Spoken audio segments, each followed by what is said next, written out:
this is iconic. This was great. Now let's go play around in that universe that we've created with something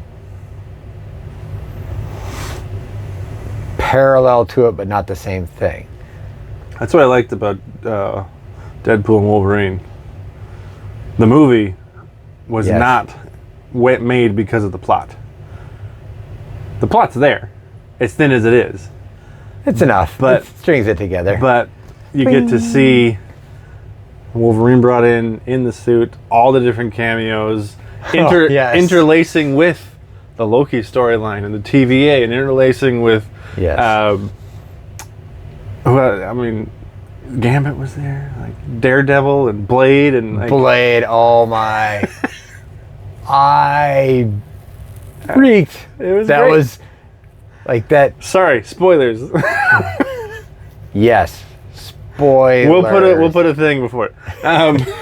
Well, and I guess as we're getting into the topic, as we had set forth for our top 5 recent movies, ding, ding, ding, ding, that one. Yeah? That slid into the top 5? Oh, yeah. Okay. Being just, growing up with so many of these movies and the cameos and the storylines and the plots of things pulled together was just, like, and of all the things, like, they get in there and, here's Elektra comes in and like, okay, yep. And Gambit never had his own movie now, but like, we get that. And all of a sudden... Are you speaking English? What are we doing here? This guy needs subtitles. Wesley Snipes. There it is. Blade. I'm the only Blade. And just... Only everyone will be. But, yeah, kinda. So far. And that's, again, can they bring back that universe or characters in it without, like, another Blade? Obviously, they have the multiverse in it they can start playing around with and bring other people into other Blades and stuff, but it's like, you think of, like, there was Batman and Spider-Man was kind of like the main 2 superhero things that really floated around for a long time. And then you had things like Blade come in, which honestly I think a lot of people at the time when it first came out, me as well, didn't even know it was a superhero thing at all. Yeah. And especially the first one was just such an incredible film. But then for him to be brought back on screen, when was the last Blade? 20 years ago or something? Yeah, probably. I would guess probably 2006, 7 maybe. Yeah. Blade Trinity with Ryan Reynolds. Yeah. Probably a couple years before he played Deadpool the first time in Origins. Yeah. And then he's like, yeah, that didn't work. Let's try it again. Let me accidentally release this demo tape of me being Deadpool the right way. The Merc with the mouth. And see what happens. Way better. Mm-hmm. Silent Deadpool, that'd go over well. It's like all the silent movies we still have. Mm-hmm. Yeah. No, so that one was... I almost went back to see it in theaters again just because it was just so fun. That even just the turn with Chris Evans. Oh. So well done. He's gonna say it, Avengers, flame on. What? And the best part, full transparency, I got duped. I did not see that coming myself, and I was like, I'm an idiot. Like, nothing in Deadpool is ever what you think it is. So how did I not think, like, wait a minute, this isn't Captain America? Yeah. Oh, yeah. And then Henry Cavill showed up, and he's now that's now his highest grossing superhero movie. So that's a comedic switch. That's awesome. I think it took the title of highest earning R-rated movie of all time. I believe so. I think I saw an article. Yeah. You can fact check us. Yeah. But or we could fact our checks ourselves. Yeah, that's more work. You guys do that. So. And you can yell at us if we're wrong. Yeah. Anyway, that's that's that. And The top 5 films of the last 5 years. yes. Our first section was of our youth. Yep. Second was of our 20s. And now we're in our last 5 years. Yeah, most recent. And like I said, Deadpool and Wolverine came in, and since we kind of started to set forth on this, I had a little different list, and that got shifted around. And I mean, anybody to be in our demographic age of, 30s, 40s, 50s, right in that sweet spot of like growing up in pop culture, just the amount of references and I mean, right. Bye. Come on, just in syncing with a Wolverine skeleton to defeat everybody. Like, I've never even known how to do the dance, and I want to know how to do it just because it was used in that. Mm-hmm. Like, I know, like, kind of that. Mm-hmm. That's about it. Rhythm has not been my thing. Yeah. I mean, for me, it's interesting because I thoroughly enjoyed the movie-going experience, as they intended. Laughed incessantly, was enthralled. The action set pieces were great. I thought the villain was really solid. She was fantastic, if very gaunt. When she had her coat off, and there was like deep collarbones, like, whoa! Get that girl some soup. Some bone broth. Anyway, I enjoyed all of the things you're talking about. But then for me, take a step back and look at it, in 40 years from now, will it land the same? For our generation, sure. Yep. Because we grew up watching Fantastic Four, and then he transitioned to Captain America, and then he's been that, and that's all he's really been known for the last 15 years. So the flip was perfectly executed and so meta. But if you didn't grow up watching that, and most people, even now, kids growing up will not make the choice to watch Fantastic Four, the early ones with Chris Evans. No, the kids. And why should they? They're not very good. But if you haven't, that turn doesn't mean much. The kids. What is Flame On? What this is Captain America. Why is this funny? So it's kind of that. It's like it's almost too niche. It perfectly fits the audience that it's hitting, but will it do the next generation who did not grow up with the canon of films that it pokes and skewers and satirizes and metas itself on? Yeah, will it stand the test of time? I could see. I have a similar thing with one of my favorite satire comedy spoofs is Scary Movie 3. Unironically. Scary Movie 1 and 2 and 4 and 5 are okay. Scary Movie 3 was a change of pace because it was the same guys that wrote and directed Airplane, and they brought Leslie Nielsen back as the president. So it's a completely different style of writing with a lot more of that kind of punchy one-liner stuff. I did not know that. But now, they're spoofing Signs, and they're spoofing Oprah, and they're spoofing Tom Cruise, and they're spoofing The Ring, and like things that are just no longer in the zeitgeist, as it were, to find funny. When I was 18, that was a perfectly made film for the 15 years that preceded it. Yes. Now if I show it to a friend's kid of mine, they're like, I don't get any of these. And there's a lot of those movies, like Not Another Teen Movie. Similar bulk of films that it satirizes so perfectly, but now it wouldn't land as well, If you haven't seen She's All That and Varsity Blues and... I wonder how those... Like, now I'd love to interview or, like, ask some... Like, especially, like, 20-year-old kids that are going and seeing, like, a Deadpool and Wolverine. Don't have those references. They're not comic book nerds. They haven't seen... Yeah. They may have only seen a couple of the recent superhero movies even. How many of them even know who Elektra is? Yeah, they haven't seen the Loki series. They just... Wolverine's really cool and they went and saw it, or it's a big movie. Like, how much enjoyment do they get? And will I'm sure they enjoyed it because it was a great movie. But will it stick with them and be something they're still calling back to Right. 10, 20 years? Yeah. Like, I mean, not another teen movie, it's like scary movie. it's without the comedic piece as much, but a similar thread that I think we've talked about before of like when you are watching Avengers Infinity War and Part 2 and Endgame, you can watch them without watching anything before. But if you have watched Hulk through Galaxy 2, Guardians 2, Yeah. there's so much more to it. And you're so committed to characters and the story, and And it doesn't quite require it, but it's such a very different, more intrinsically felt viewing experience when you are in it with them.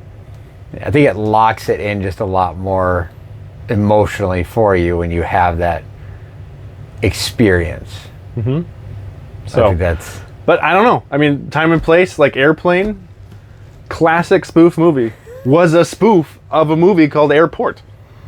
I think Airport 77 is the technical. It came out in 1977. They're Things I'm learning today. spoofing that. Airplane Some was of a it, spoof. Not some a of them surprise. even line for line. But that stood the test of time because it stands on its own. But I think so many of the references, especially in like a Scary Movie 3, where it's like, this character does this in 8 Mile, and then we integrate it with signs, and that's why it's funny. Who's seen both of those movies that are under 35 years old? Yes, Very few, I imagine. that's fair. Yeah, it'll be interesting to see because Airplane, I didn't know it was a Simon spoof. Rex getting on the bus. Like, I have a dream. What is it? To have a dream. You just hate me because I'm black. He's not black. He's white. Go see the movie. It is worth seeing. Even if you didn't grow up in the 80s, 90s, go see it. It's good. Yeah, It is. That's Kevin Hart's in it as like this backup hype man before he got famous. So good. Well, it's And funny. Anthony Anderson's so good, and Anna Faris is so good. Oh, it was... Well, now that you say it, like, I'm really thinking back, like, to those scary movies, and, like, I... Now, retrospectively looking at it, I can see what you're saying about, like, all the tie-ins, all the references, and just the way they were interlaid together was different. Yeah. I mean, The first one was just more of the, like, ha-ha slapstick, we're going to make fun of scary movie stuff. Yeah. In a kind of more broader sense. Like, we're going to make fun of this genre and make light of it, make it funny. And then to go to that. Yeah, to do that well is hard. And there's been a number of movies that haven't done it well, like the superhero spoof. Superhero movie, I think it's called. Didn't Not see good. it. No, not good at all. Didn't see it. But even like more in the movie, like Deadpool and Wolverine, there's some throwaway jokes that are perfectly placed, whether it's improv or written or a little bit of both. But like, there's one toss-in line where Deadpool references Hugh Jackman's divorce, which again, how many people even know happened? How many caught in the movie? And then in 15 years from now, Although sometimes I think those, especially when you're talking about Ryan Reynolds, is just him wanting to throw in a jab. he's really let himself go since the divorce. I got Greatest Showman playing a couple times. It's pretty good. Oh. Yeah, and for him to... The chemistry between those two, too, because Hugh is just so much more just straight and like, this is what it is, and Ryan Reynolds is not. Oh. The fight scene. Wait, no, fight scenes between those two. They did not let fans down on that. They did not. Nope. And the different versions of Wolverine. Like, he hops off the stool and he's like 3 feet tall. Oh. Nope. Oh man. So that's number one on your list. Not necessarily number one, but the first on your list. I walked right into it. So. Well, sticking with a similar vein for me of superhero movies, mine would be Endgame. And again, place and time. I've talked about this before with Lord of the Rings and Star Wars: Revenge of the Sith, and like Yes. the 9 years that led to Endgame. The 10 years that led from Iron Man to Endgame, and going on that journey with them and being invested and in the theater with 400 people that were also intrinsically invested was a mind-blowing theater experience. And there were so many moments that were collective gasps, or the whole crowd was like applauding and cheering. So that's right on the cusp. If we did this in 2025, that would be 6 years old. Came out in 19, but Hey, we're still cutting. that's for me number one on the list. Oh, and I think you've had more of those movie theater experiences with people where like the crowd's invested, the waiting in line. I know you've shared on that. I can say I haven't had many of those, but that Endgame experience was just a next level, like not just the movie, but that crowd feel experience, that the sighs, the oohs, the ahs, the applause, the sad parts where it's like, it's not like one person is like teary-eyed, it's like there's 800 eyes that are wet in here. Like, and we're all sad because we've walked this path with them, and it's like, it's our brother, it's our sister, it's like they're part of us. I am Iron Man. Yes, it had to be. Avengers Assemble. Oh, The Hammer. Chris Evans. yes! And then Hemsworth. Huh? It's just, and again, But that, the 15 films that led to it, being a part of that, following along with it, was such a place and time that you can watch them all, and you can have a group of friends that go on that journey with you. And again, in 10 or 15 years, those films are there to enjoy. But seeing it the first time with no spoilers, nobody knowing what's coming. Yes. Not only will that not be replicated, I don't know if something like that will be replicated again, because I think with that phase 1 and 2 of Marvel that they did that led to this was executed so well, with so few duds along the way and such amazing ones that were in the middle. Yeah. It was just Kevin Feige did such a good job kind of orchestrating that. So many moving pieces. Yeah. From the music to all just getting the contract signed for everyone to show up in those 3 movies. Yeah. Mind blowing. When you look at like the poster, it's like 19 names, and they could all be headliners in their own film. They're all in one movie together. Yes. No, it was. I could see things happening, but I don't know that anything will ever get that. Because that was first. They're obviously going to continue to make superhero movies. Maybe DC will finally figure that balance out of the dark brooding with the comedic. Maybe. We've seen sometimes where it's worked better than others. Yeah. But as a narrative arc across so many different stories that all culminate, I don't know that the broader audience has that appetite to be so invested for a decade with a movie studio to build to one thing. Yeah, I can't think of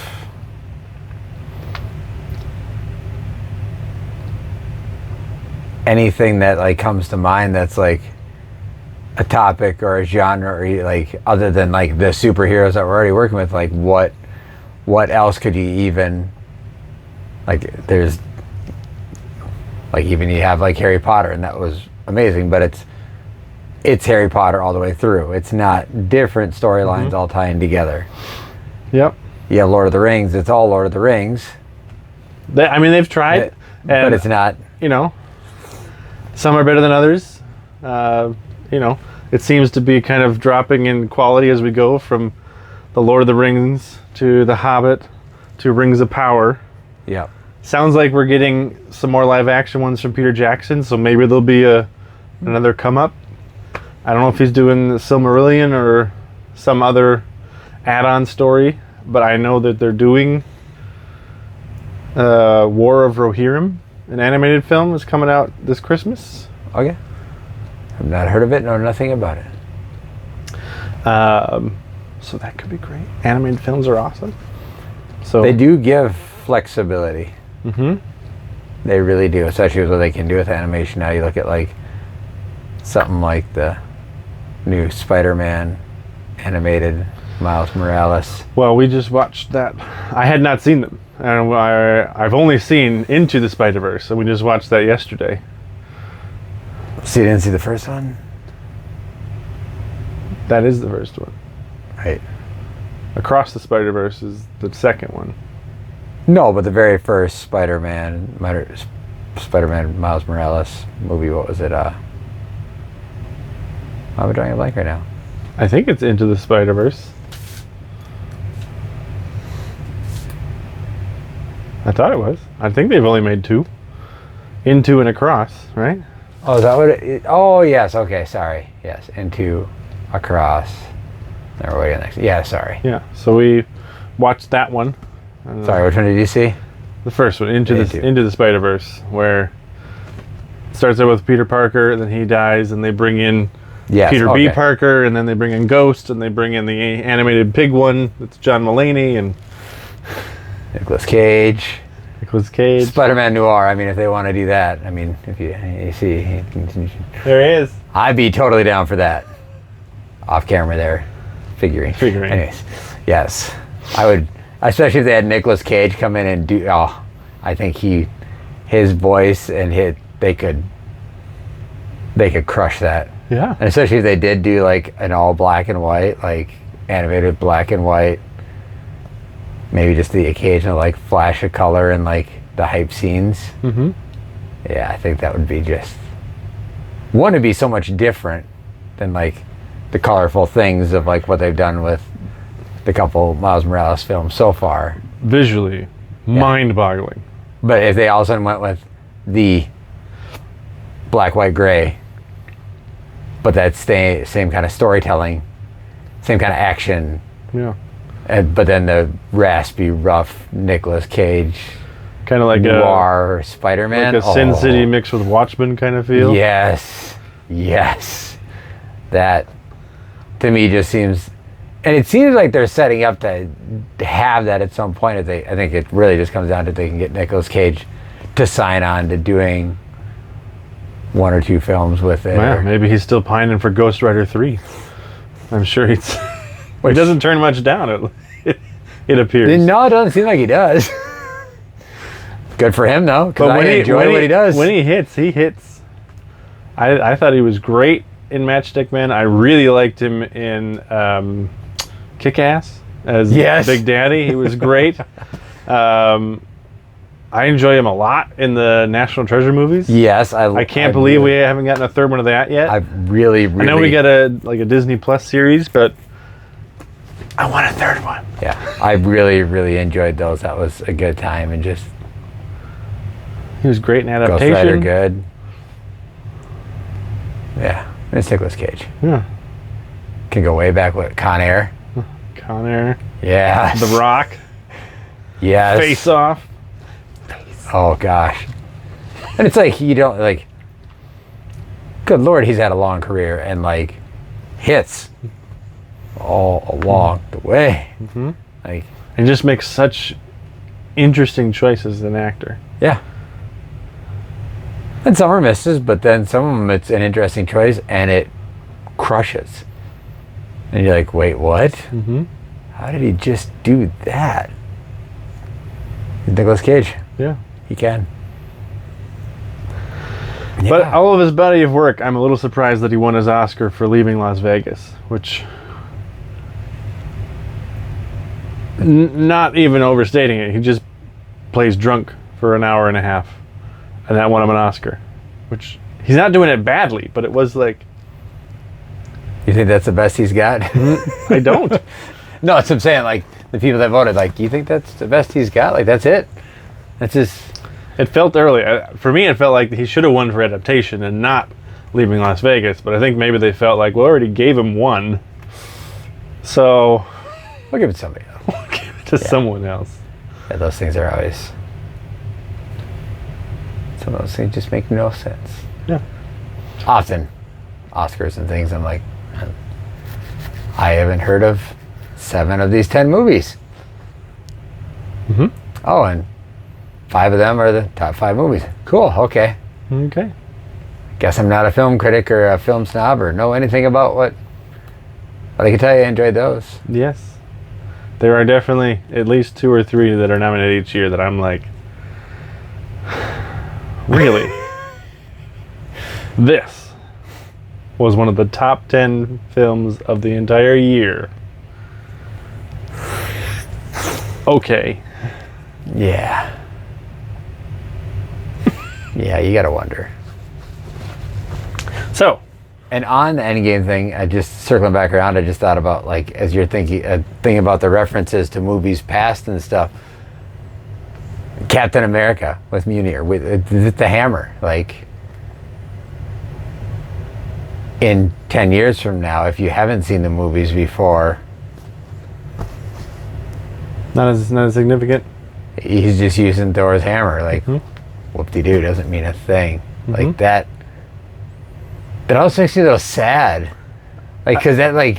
I mean, even the I am Iron Man moment. Yes. If you haven't seen the first movie, which he comes out and just says, I am Iron Man. But also, if you're not a fan of the song, I am Iron Man. Yep. Which was... double reference. One of the leading songs in the first movie, and then they just call it back in the climax of the film. Yeah. That if you don't know those references, like, yeah, duh. You're Iron Man. What? Yeah. I am inevitable. I am Iron Man. Anyway, what's your second one, sir? Well, I guess I'm just trying to mix how I want to actually.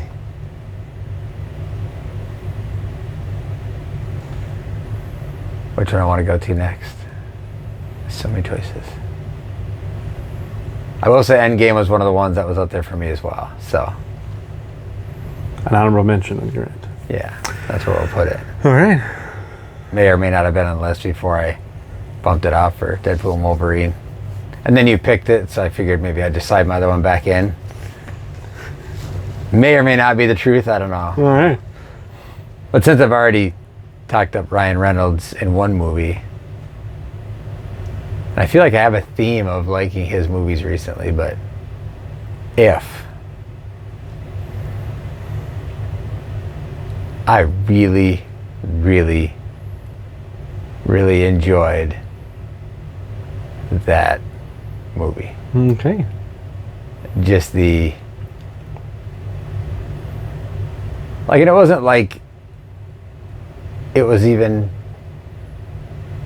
Like, it was kind of an original idea, but kind of not. Like, the way they put it on screen, I think, was a little different, but it wasn't like it was a film that hasn't been done in a way of like that before. But just the exploration of if our imaginary friends, our mind space, and what we do in life, how we perceive things, how we maybe grieve through things or work through things, or how we get through life. Mm-hmm. And then just ultimately the arc of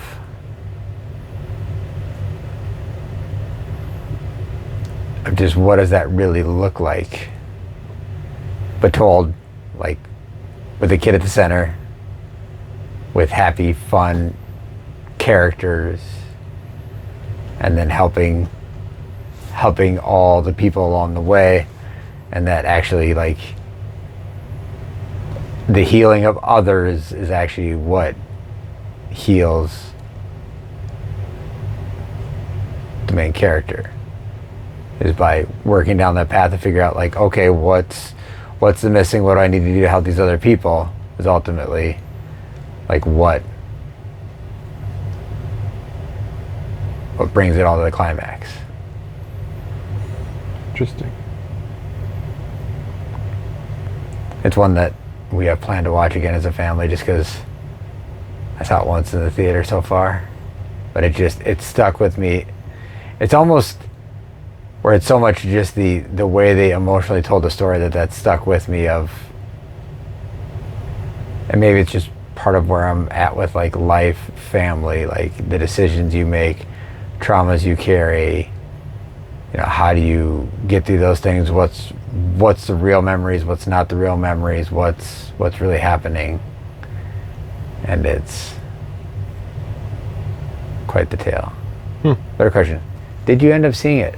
I saw like the first 20 minutes when the kids were watching it, and then I had to go do some work, so I have not seen it in totality. Okay. But I will.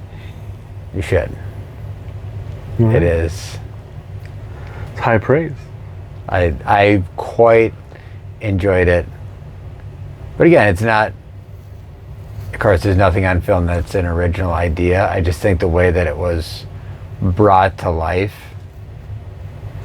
was a way to look at how we work through these things in life, but to make it more lighthearted with the truth still at the center of it. Mm-hmm. And yeah. All right. I mean, it sounds a little bit like what I enjoyed most about Inside Out and Inside Out 2. Have you seen either of those? I have. Seen both? Yeah. Okay. Again, the brilliance of the animators and the storytellers to be able to condense down these very sometimes abstract, esoteric ideas into Yes. not only a meaningful, poignant story, but a story that can communicate all of that to a 6-year-old. Yeah. Is mind-boggling. And to do that and still tell a story that adults not only can enjoy, but, like, for me, connect with and openly weep at the first one and well up at the second one. To be able to to be able to visualize your idea, your belief system, what makes you you.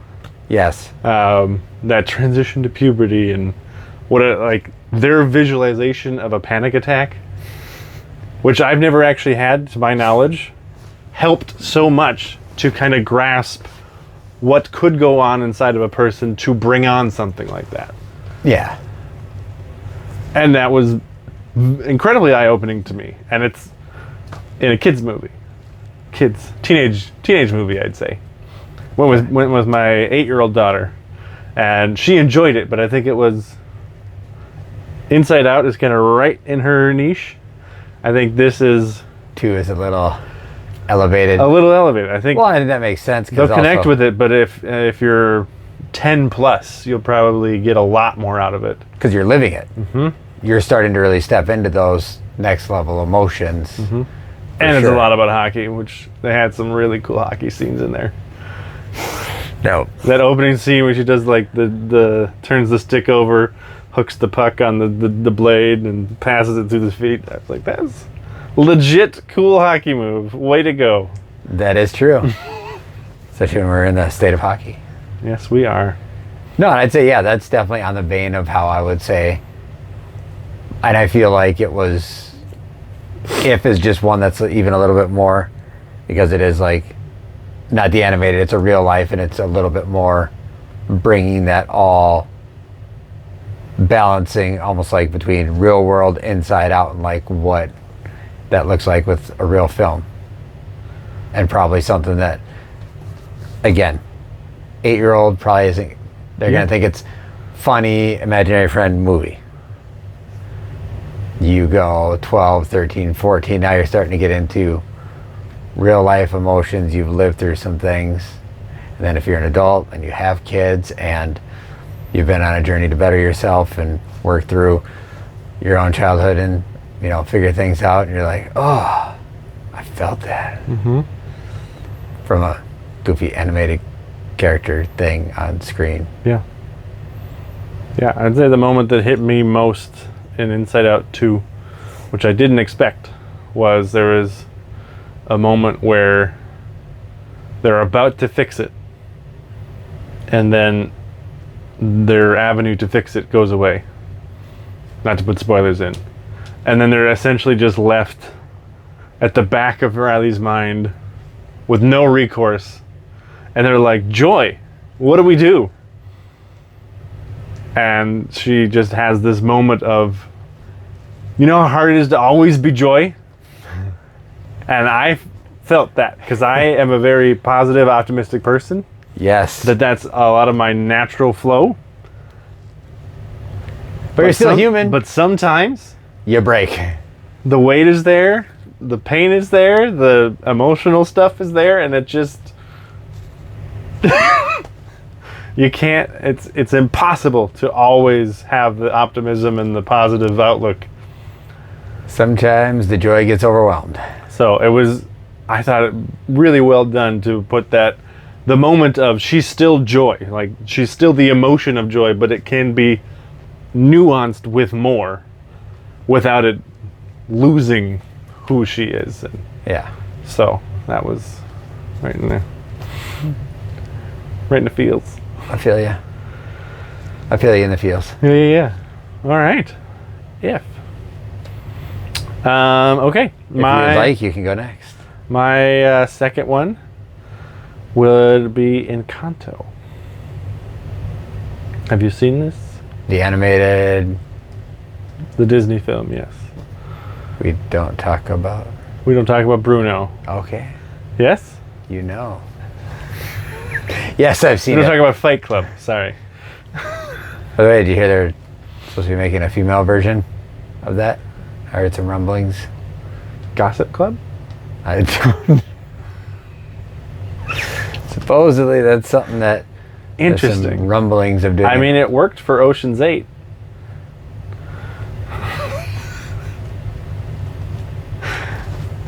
Are you sure?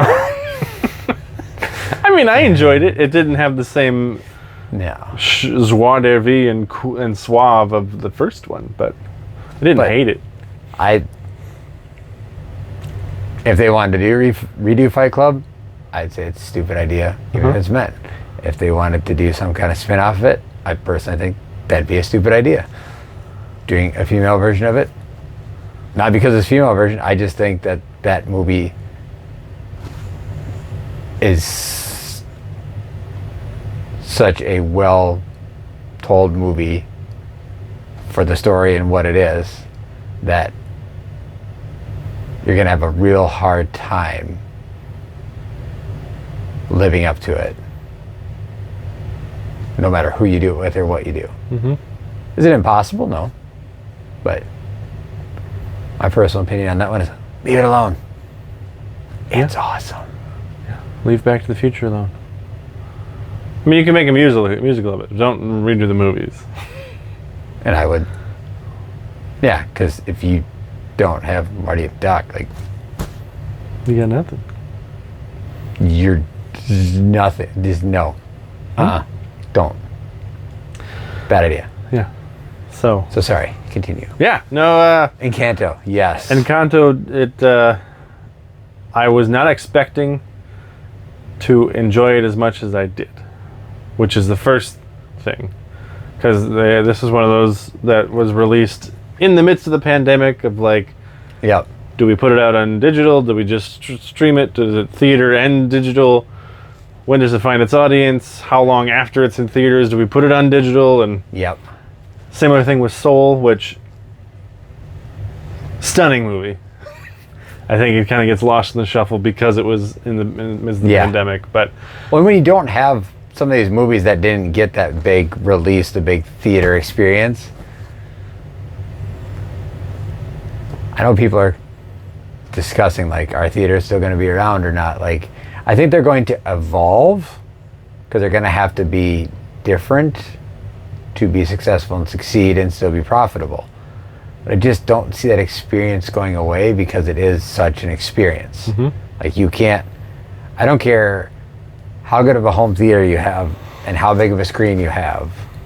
It's different.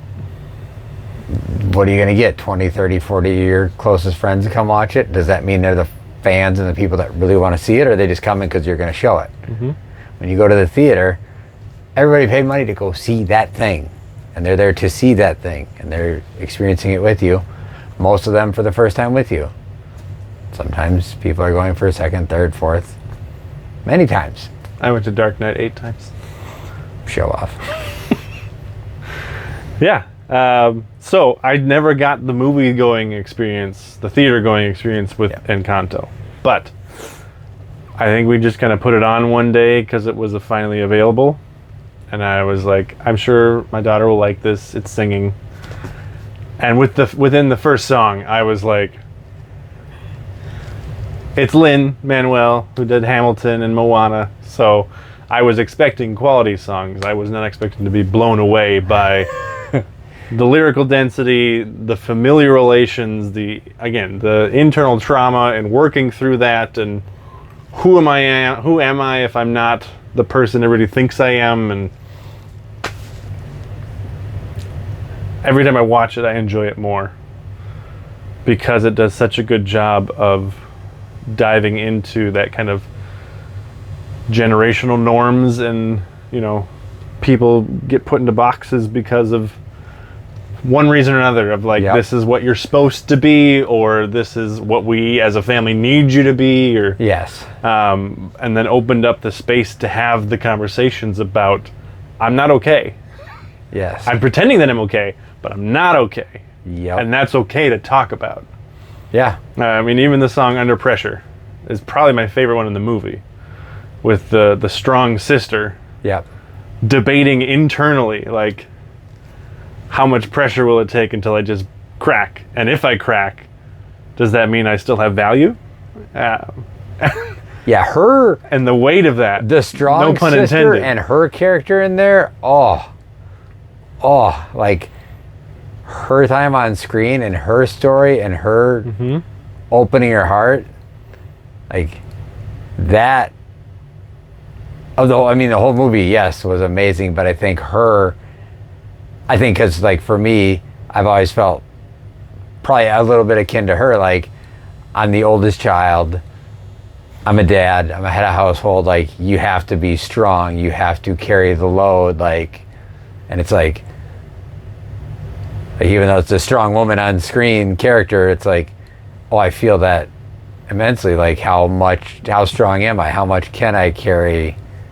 If I crack and can't carry this load for everybody, then do I matter? Do I matter anymore? If I can't do what people expect me to do, should I even be here? Yeah. And again, to be able to distill these down into ostensibly a kids movie in song with donkeys dancing around her in a visually Houses stunning, dancing, where she's doing like the back pedals with the house and like catching the Titanic, and it's fantastic. But the moment at the end of that song where she finally sings no pressure, and then Mirabelle just hugs her, like, it was really good. Just that, like, the space to have the conversation about it, and her sister heard her, and in the moment it wasn't like, of course you matter. It was just, you need human connection, let's hug. And it was beautiful. So, and again, the whole story is about who am I, how do I contribute, do I matter the way I think I matter, can I matter in a different way, what if people tell me I shouldn't, and then the whole reconciliation at the end between the grandma and the granddaughter and the uncle and the brother and sister, and I mean the moment when they give her the doorknob, like, we made this. And that's when she gets her power. It's just, oh, beautiful. Anyway. Yeah. I'm not crying, you're crying. No, I'm being strong. I have to be strong, remember. I can be nothing but strong. We made this for you. Fine, I'll go back and watch it again. Yeah. When no one has me. powers anymore, she's the one that brings them together, even though she was the kind of the outcast when they were all the strong ones, the gifted ones. And it's so good. Anyway, that's my number 2. So good. All right. Well, now I feel like I need to lighten it up. But we'll stay animated. And we'll go with, wow, yeah, I have a serious problem, obsession here, I think. Detective Pikachu. Ryan Reynolds continues. I just need to put a picture of him right here. We'll send you the bill, Ryan. Hold on, wait a minute. I'm gonna have to revamp this list real quick. Give me a second here. Oh my gosh. Yeah. I mean, where would you be without Ryan Reynolds and Adam Sandler? Pretty much, I guess, yeah. I have an archetype, apparently. But, yes. Less emotional? No, still quite emotional. Yeah? Oh, yes. The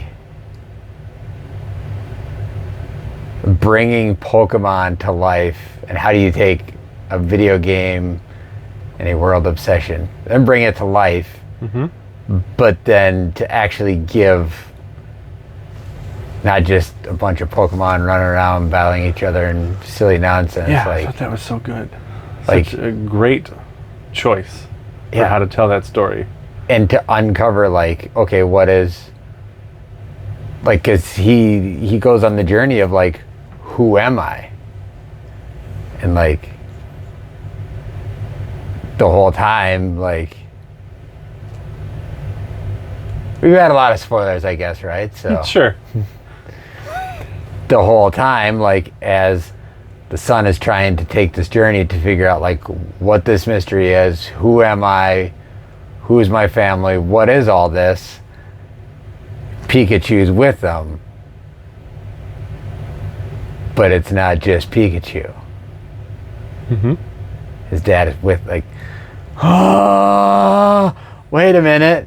And then, like, let's unpack, like, okay, this is a cartoon movie, and, like, okay, the Pikachu and dad's with you and stuff, but then, like, what is that actually like to us as we're walking life, and, like, the things that our parents have given us, and parents that have gone, or grandparents that have gone, and the things that they've instilled in us that we carry with symbolically in different ways, like the Pikachu goes with him. You know, what are these things that are with us and carried with us, and sometimes we don't even recognize their impact on our life of who we are or who we become until we can actually step back, or it's actually revealed, like, oh, that, like, I'm going to be terrible at thinking of anything right now, but I know that there's things in my life where I've done things for years, and then somebody comments, like, of a family member, like, well, yeah, your dad da-da-da-da-da, and it's like, oh, so I've done this for the last 20 years of my life because of something from my dad, and I didn't even realize I did. And I definitely cried. I might have cried a little. Or a lot. Yeah. Just, it's so incredible.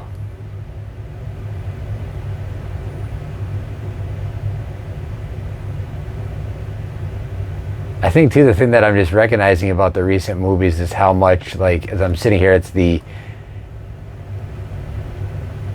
emotional feel of these stories, and, like, how it makes me really look into even myself, and like It's okay to not be okay. It's okay to not be the strong person. It's okay to not always be joy. It's okay to not always know. Sometimes you do need help. Mm-hmm. From a little yellow creature that shoots lightning out his butt. Mm-hmm. I wish I had that sometimes. Might help with the traffic on 694. But anyways. Yeah, I was thoroughly impressed with that movie. I watched it probably 5 months ago, kind of randomly. I saw it on one of the streaming services, and I hadn't had a chance yet. Oh. And was like, I'd seen the trailer, and I thought it was one of those where like all the good parts are in the trailer, kind of thing. And it definitely wasn't. And No. I mean, you kind of touched on it a little, but the ability and the choice to tell a Pokemon story that isn't just Ash going out and doing Pokemon battles, Yep. which 85% of screamers would be like, well, it's a Pokemon movie. That's what we got to do. That's what they're expecting. Was so well done. And I was pleasantly surprised by the humor, by the heart, by the journey you get to go on, kind of the hero's journey in microcosm a little bit. Yeah. You're on the hero's journey. He's on the hero's journey, but you don't even realize he's on the hero's journey. Mm-hmm. While he's on the hero's journey, till you get to the point where you're like, wait a minute. Mm-hmm. Like, I think it's when they get to the Pokemon facility is like when you're like, oh, okay. Mm-hmm. This has gotten deeper now. Yep. This has gotten real. And then the big, what are they, the Tortuga or the whatever no, Tortuga is like an island or something. The big tortoise. My son's going to kill me because I don't remember the name of them. The whole, like, Yeah. the terrarium thing, and all of a sudden they get up and they're like, hey, where are they? Oh, wait a minute. They're this. Oh, we got to go. Yeah. So it was, I can't wait to watch it again. It's on my list to catch again, but I think sometimes making a choice like that is necessary because just doing the same old doesn't tell something new and different and original. Yeah. Something of a similar vein to that thread would be Yesterday. You seen that? About the Beatles? No. Okay. I was like, it sounds familiar. So, without necessarily knowing it, once this movie came out, I realized that I'd sort of been like expecting somebody at some point to make a biopic about the Beatles. Because we've gotten a few of them. We've gotten Judy Garland. We've gotten Bobby Darin. We've gotten the Big Bopper. We've had the music biopics. And it would make sense that they do one for the Beatles because they're one of the biggest bands of all time. Yep. And then this movie comes out, and again, spoilers, but the basic plot is there's a musician in England who's probably 29, 32 years old. So he's trying to get famous in music, but it's not really working. He's already been doing it for like 8-10 years. He's really ready to be done. Not feeling like it's going to stick. His music's not really connecting. And then he tells his manager / girl that he likes but doesn't admit that to himself, and vice versa, that's his last gig and he's going to quit and just go back to teaching. And she's like, you can't. He's like, no, this is it. I can't keep doing this. Like, he gets signed onto a festival, but he's in like the third small tent and no one comes.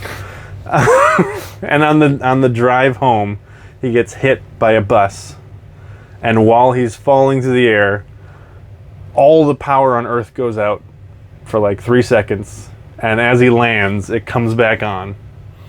And then he wakes up in the hospital, comes out of a coma for like 3 days or something, and realizes that he's the only one on Earth that remembers the Beatles. No one else has any recollection that they existed.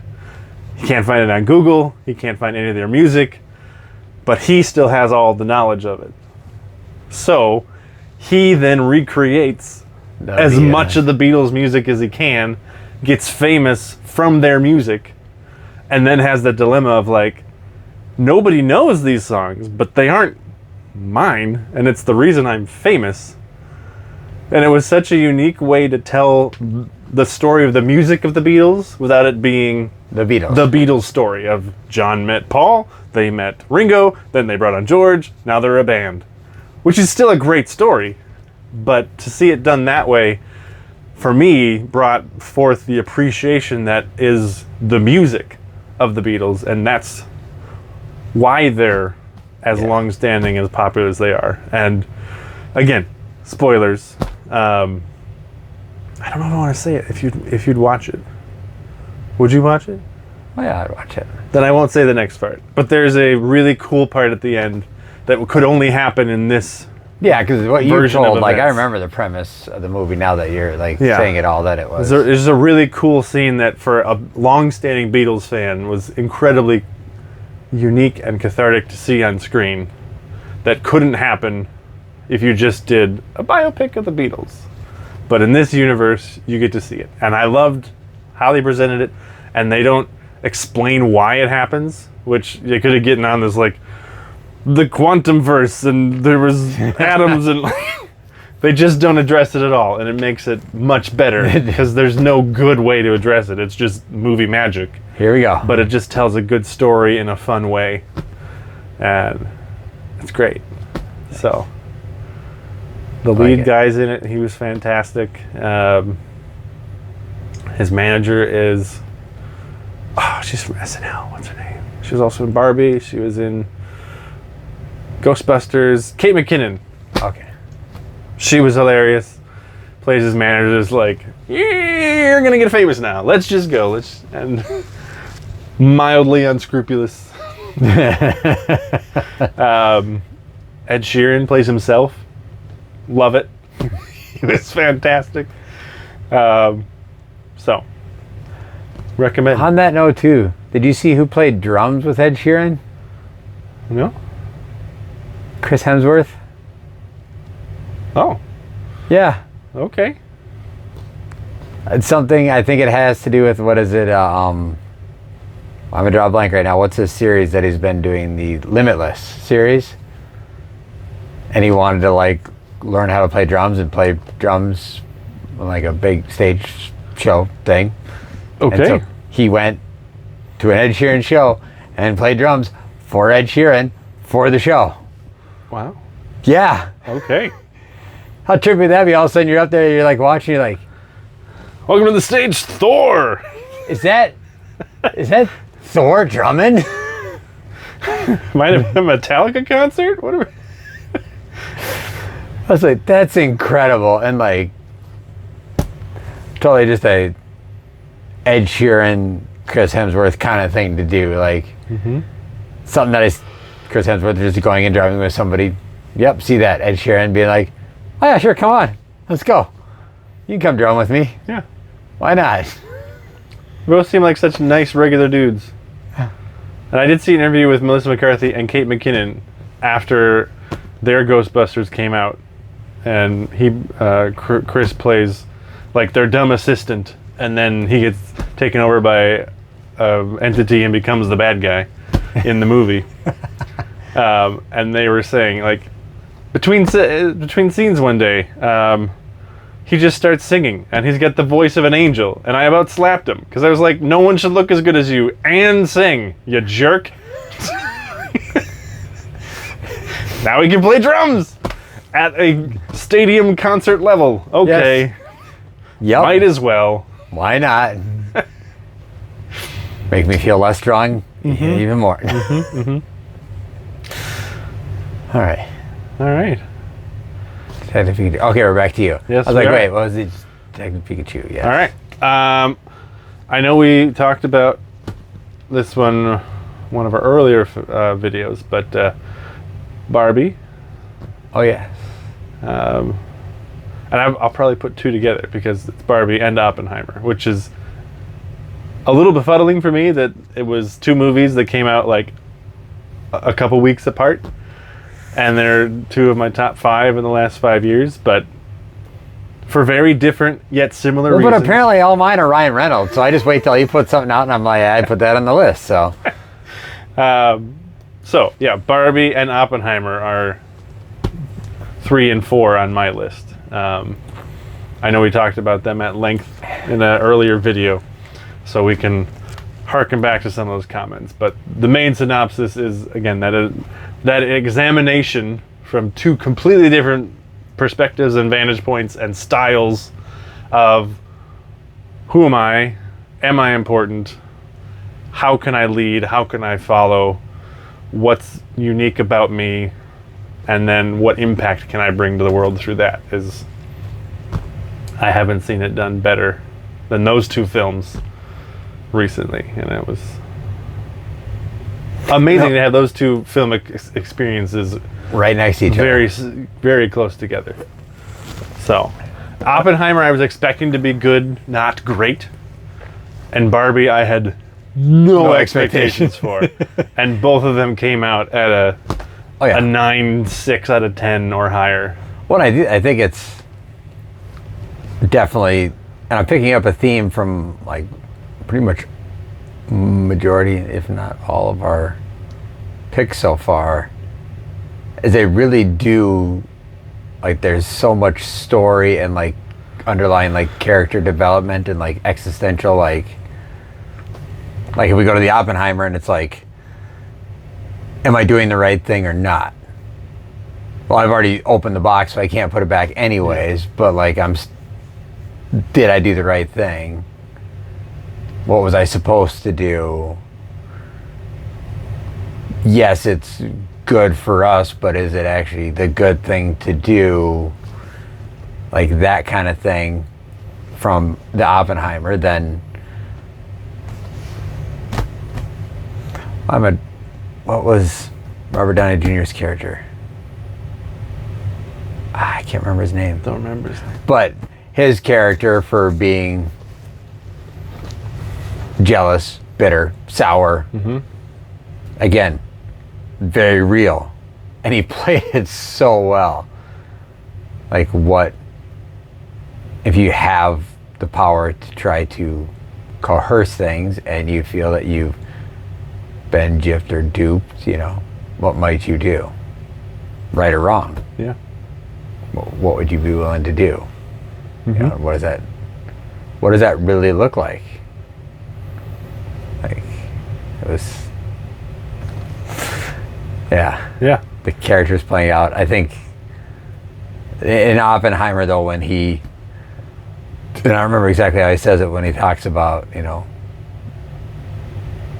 is this the right thing? Should we be doing this? Like, just the realness of that, and like so much of technology, the world we live in, and the things we do. Like I think this is the right thing, but is it? Is this the only way? Is it? Yeah. Yeah, and I think so far in most of our picks, there's just such a consistency in a movie can be so much more than just a movie when the writing is good. Yes. And the humanity of whatever is there is real and true. And, there's movies like Cars 3 that are fine. Yeah. Kung Fu Panda 4, it's fine. Yeah. But have fun with them. When you see what a film can be, animated or not, drama, biopic, Barbie, again, based off of a doll, so original.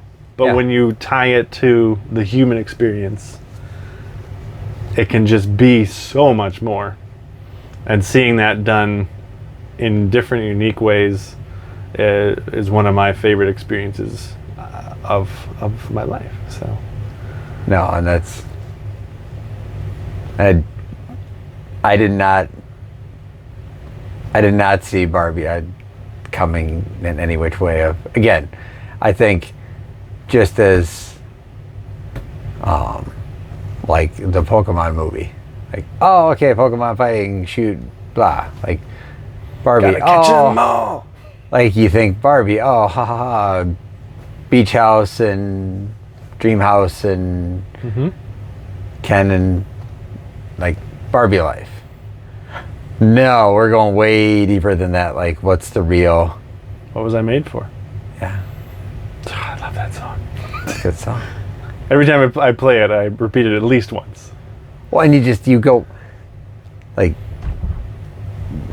it's just such a real.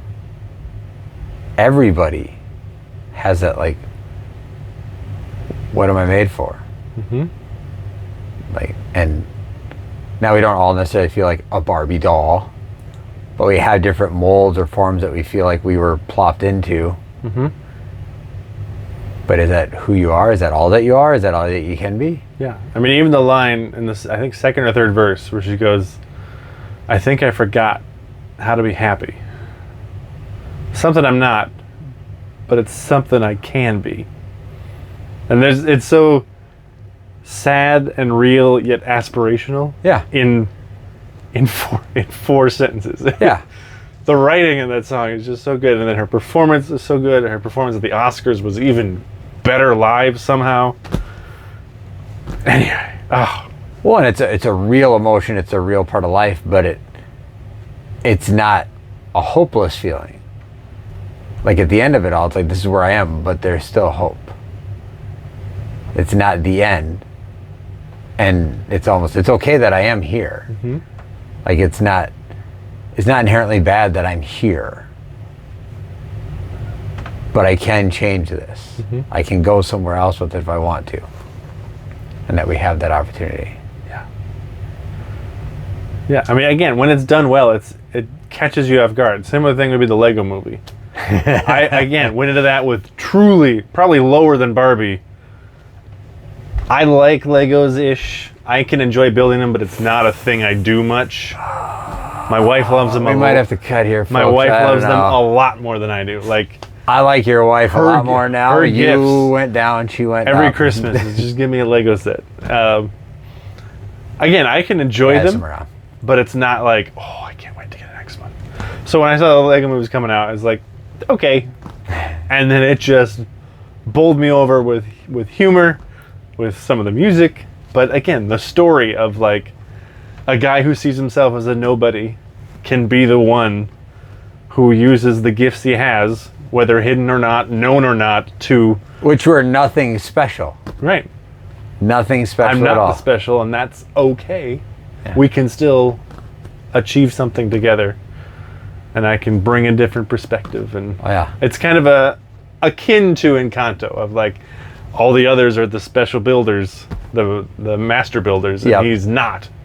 Yep. But he's the one that can anchor them, bring them together, and lead them to a cause. But that was like 8 years ago now, which is crazy. Just missed the top 5. All By right. a little bit. So Or that 5-year window. Yeah. that was 2 of mine. So I've said 4, and you've said 3, Oh, I think. Or did something you like say that. 2? I said 3. Okay. You're good. Your math's working. So back to you, sir. Yeah. I know I double dipped, but All right. Well, I think one that really... So I'll tease it with, I played all the video games. And video game movies, sometimes they're good, they're bad. But I really enjoyed the storytelling of Uncharted. okay. I thought for taking a video game, bringing it to life, and then creating characters that actually had some real depth to them. Yeah, I mean, we're gonna go steal stuff. Right. Okay, don't get caught. If it goes south, get away. Kind of thing. But again, it was like I knew I'd enjoy it as long as they had like action adventure. I played the video games, like, okay, fine. But the chemistry with Mark Wahlberg and Tom Holland. Tom Holland. I was almost going to say a different Tom, and I was like, no, that's not the right last name. Yeah. You know, Yeah. it's a good thing we're not on camera recording or anything. No, it's and I'm fine. not looking like a fool. Sorry, Tom. I knew exactly who I'm talking about the entire time. Yes, Tom Hardy. No, Tom Hanks. There's only a few H's out there. Chris Evans, Chris Pratt, Chris Hemsworth. I don't know, it's one of those Which guys. of the Chris's? Yeah. Yeah. Chris Pine. But I just, like, it felt like it fit that universe, but then it took it to the level of, like, how do we bring it to the big screen, actually bring it to life to be something that feels real? Because, I mean, you play the video games and it's like, okay, some of these things are fun to do on a video game. You can't even bring that to life on screen and, like, really make it, like, okay, like, that's, you'd have to be superhero at that point to do some of these things, if we're just being real. Right. I still love playing them, Right. but The scene when they offload the stuff off the plane and somehow survive. Yeah. yeah. It was. But, like, that's, I did like, enjoy it. It was. Again, that kind of Indiana Jones adventurer feel yep. mixed in with a little bit of that unbelievableness that made it a more adventurous. Yep. So kind of Indiana Jones mixed with like The Rundown. Have you seen that? Oh, yeah. With The Rock and Yeah. what's his name? Plays Stifler. Sean William Mike- Scott. Yeah, Sean William Scott. Yeah. Is that right? Yeah. Sounds right. I'm saying Sean Michael Scott because Michael Scott in The Office. Yes. Again, there's some moments in that one where you're like, that literally could not happen. Yeah. But it's just for It fits the movie film so well. going experience and Yes. No, and I think too, like, a difference between, like, where Indiana Jones, you have him and, like, there's his dad and, like, the lineage of doing the things he's doing, where you have the Uncharted and it's like more like the island of misfit toys that just kind of hodgepodge get put together and initially aren't even, like, trying to work together necessarily, and people trying to stab each other in the back, and because they're all kind of the because shady there's type. this dangling carrot throughout the whole movie of like his brother's going to show up again, right? But that doesn't happen, Correct. if I remember correctly. You kind of always think it will, and then it Yes. never does. I don't know. We find out he's actually Yeah, because it's maybe. Or is gosh now. I haven't watched it since, like, it came out, and then watched it again, and then I haven't watched it since. So that's been.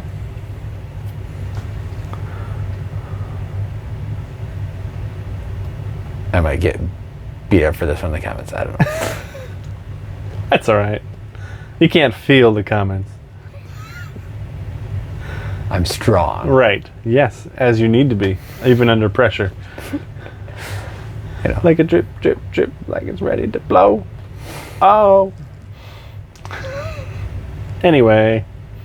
Yeah, Uncharted. that's totally where that comes from. That's at times been stuck in my head. I'm like, where does that song come from again? Encanto. Oh, hola casita.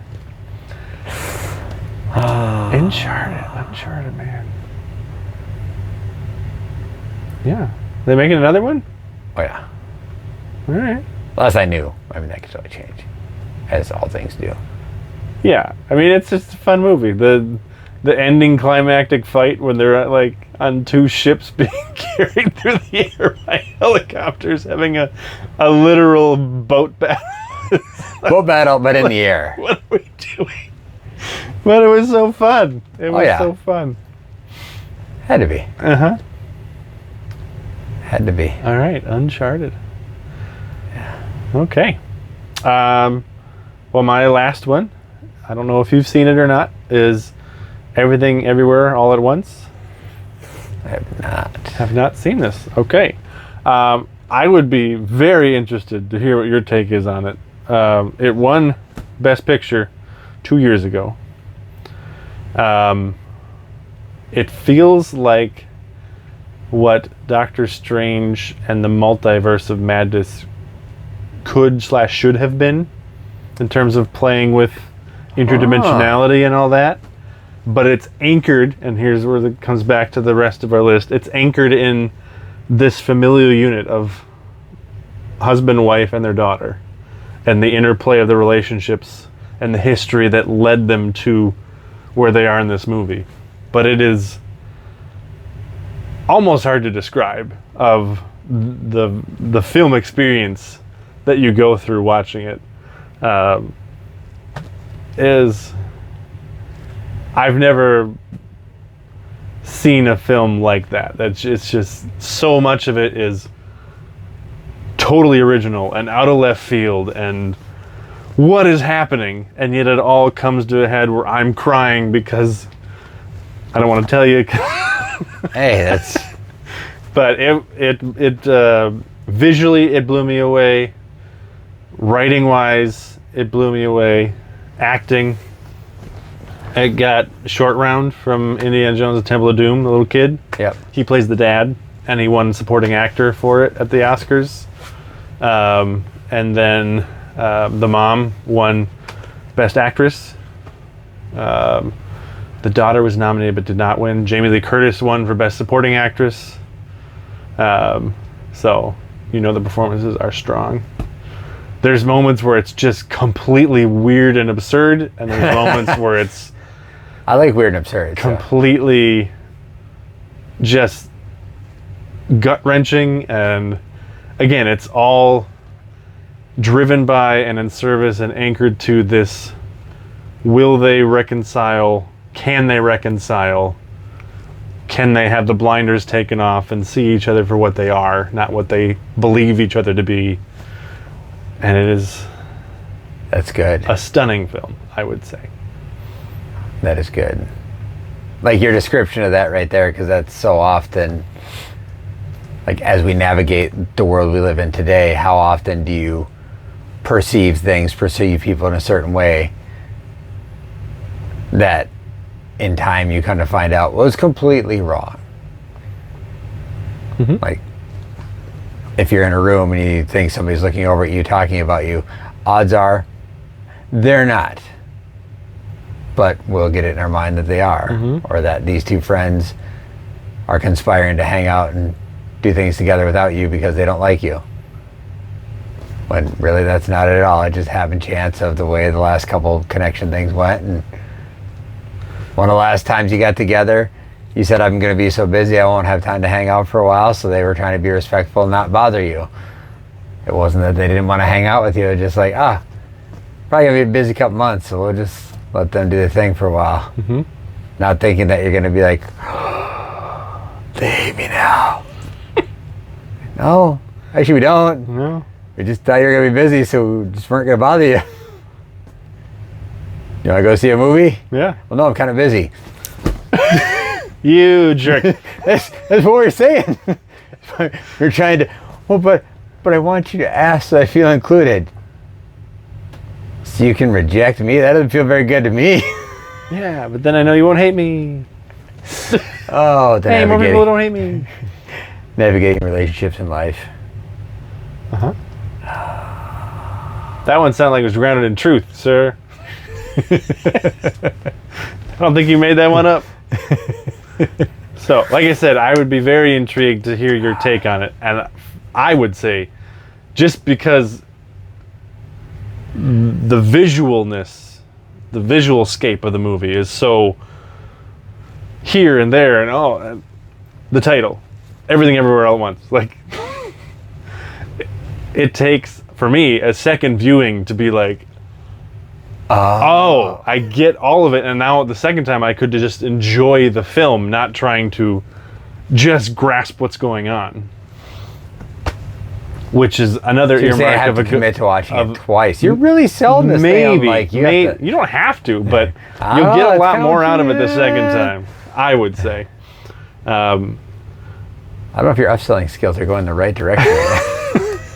So, and another part that I loved about it was that it's centered around a Chinese American family, which, for whatever reason, there's been a narrative that non-white stories don't play as well, but specifically Asian stories don't. And that's been kicked to the curb in the last 5 to 10 years. And this one, I would say, the most is like it is the core of the story, and I could not care any more about this family than I do any other family that I've ever seen in a movie, and it is so affecting and so well done. And yeah, I will stop overselling it now, so you won't be disappointed. Don't worry, by the time I get to watching it, I'll remember how much you sold it. But again, one of the most original films I've ever seen, but for sure, one of the most, if not the most original film to ever win Best Picture. I would say followed by like The Shape of Water, which is a very interesting, weird. I haven't seen that one either. It's set in like the early 50s, and this woman is like the cleaning lady at this biological research facility where they've caught like a swamp thing, essentially, like a humanoid that can breathe underwater. Yeah. And she falls in love with the creature and sneaks him out, and they have a love affair, which is again a very weird storyline because it's like, is it bestiality? I'm not sure. It feels like it is, but he's very human, but not quite. Is this wrong or not? I'm not sure. But Guillermo del Toro, notoriously great storyteller, if weird settings to tell stories in. On that, I think it definitely was nominated. I think it won Best Picture. Maybe he's the one who did all the Troll Hunters. Did you see any of the animated series? Troll Hunters, 3 Degree or 3 Below. Oh, what's the other one? It's a good animated series. Okay. The first thing of his I ever saw was Pan's Labyrinth. And then I don't know if I'd have to look at his film history to know, but again, it's a very similar style. Not a similar style to like a Tim Burton, but yeah, his style doesn't always speak to me. I would say of the films he's done, Shape of Water is probably my favorite, but it's still very weird. Not quite as weird and off the wall as Everywhere All at Once, but I like weird though. I hope you watch it, and I will be very intrigued to hear your thoughts on it. All right, I'll add it to my log. No, you watch it tonight. Tomorrow? Hey, it's a long weekend. You don't work on Monday. We got a football draft. Monday night. I could get prepared. Oh, come on. But this is definitely a movie you can't be prepping your draft order while you're trying to watch. You're trying to throw me off my draft game, aren't you? No. I see. I could not care any less about your draft order. I did come in first last year, but other than that, maybe second. Yeah. I think my team that carried me all year flopped in week 17. Anyway, that's my 5. What's your 5th? I had.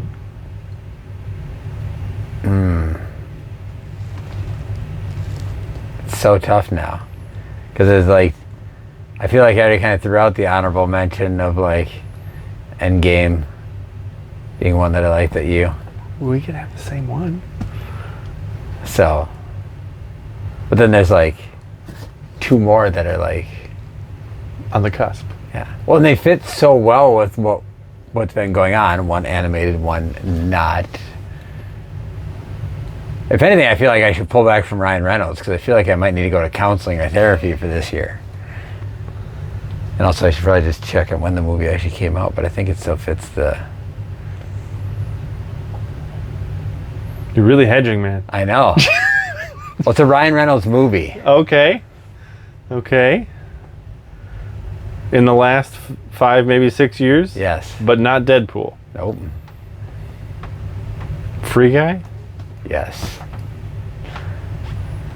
Again, it was all about the, like, who are you? Who's your story? Who are you gonna be? Like, here's what you're supposed to do. Mm-hmm. This is it.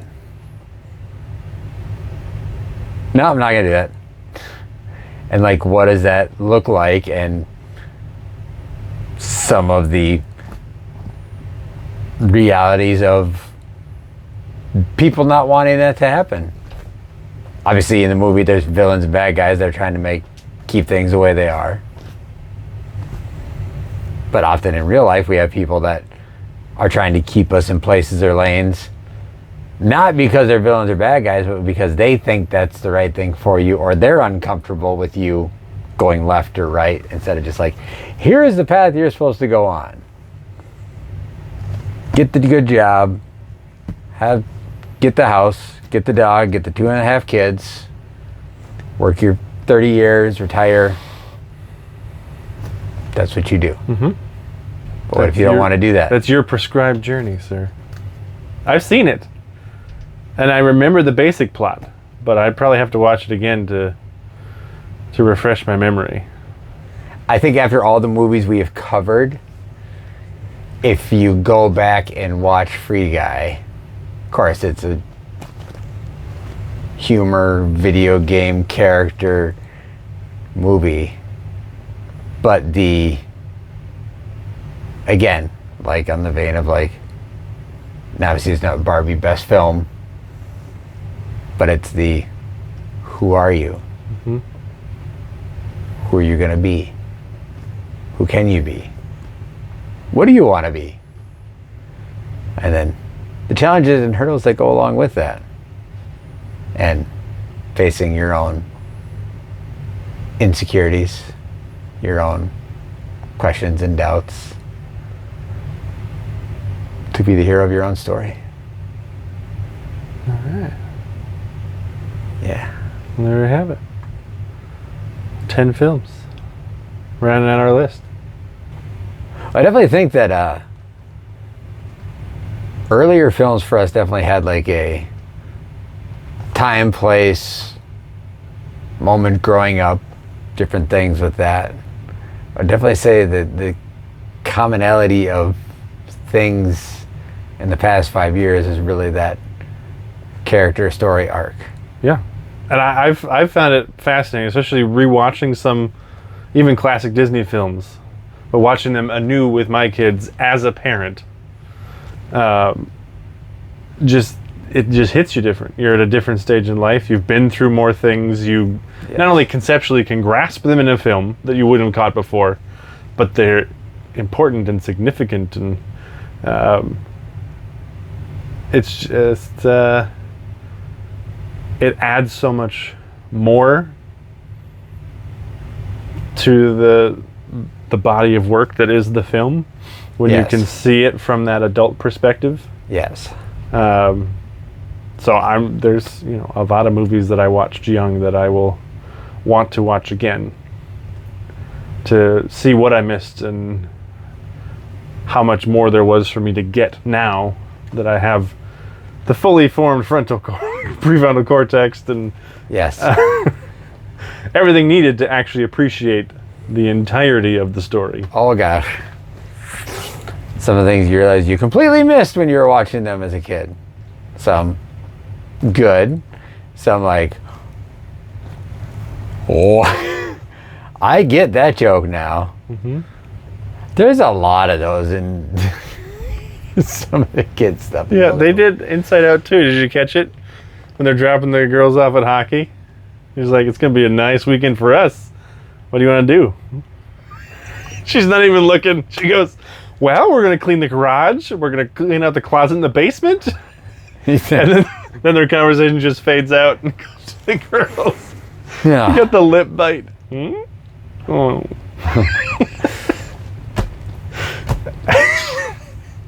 Yep. Yep. All right. Well, I think that does it. There we go. Thank you for joining us once again on Hamlet Without Hamlet. Hope you enjoyed our lists. We'll, sorry, LeVar Burton. See you next time.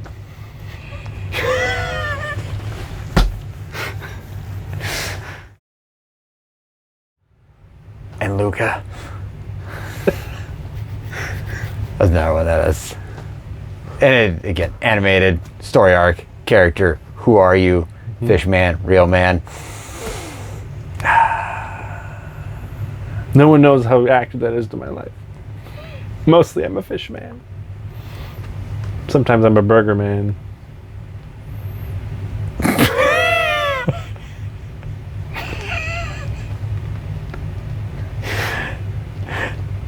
Oh, that's so bad. Yeah.